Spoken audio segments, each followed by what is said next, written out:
হাম্বা কাম্বা কাম্বা কার লেখা? মমতা বন্দ্যোপাধ্যায়। এবার থেকে রাজ্যের সমস্ত সরকারি স্কুলের লাইব্রেরিতে থাকবে মুখ্যমন্ত্রী মমতা বন্দ্যোপাধ্যায়ের লেখা বই। কি আরে বলুন কি? বই, হ্যাঁ ঠিকই শুনেছেন, ইতিমধ্যেই স্কুলে স্কুলে পৌঁছে গেছে বইয়ের তালিকা এবং লাইব্রেরি উন্নয়নের জন্য পাঠানো হয়েছে 1 লক্ষ টাকা করে। भाई यहाँ पे क्या हो रहा है? भाई यहाँ पे क्या हो रहा है भाई? মানে আমি কি কানে ঠিক শুনলাম? পিসি যে বইগুলো লিখেছে বা কবিতা লিখেছে সেগুলো প্রকাশিত হয়ে গেছে, সেগুলো স্কুলের লাইব্রেরিতে রাখতেই হবে, এগুলোকে ছেলে মেয়েকে পড়াতে হবে। মানে এটা কোনো কথা? আপনি কোন মুখ্যমন্ত্রী বলে আপনি যা ইচ্ছা তাই করবেন, আলবার লিখে দেবেন সেগুলো স্কুলে রাখতেই হবে, লাইব্রেরিতে রাখতেই হবে, পড়াতে হবে, 1 লাখ টাকা উন্নয়নের জন্য ধার্য করে দিয়ে এটা কোনো কথা?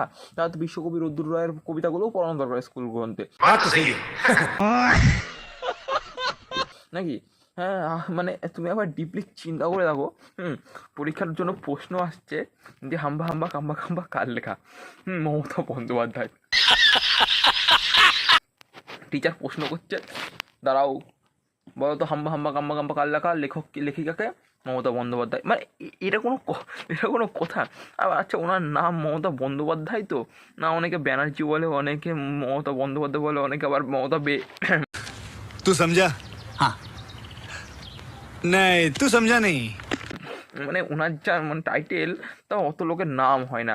আমি আবার কি বলতো, স্মৃতিশক্তি কমজোর তো, আমি আবার ইম্পর্টেন্ট মানুষ ছাড়া যার তার নাম মনে রাখতে পারি না।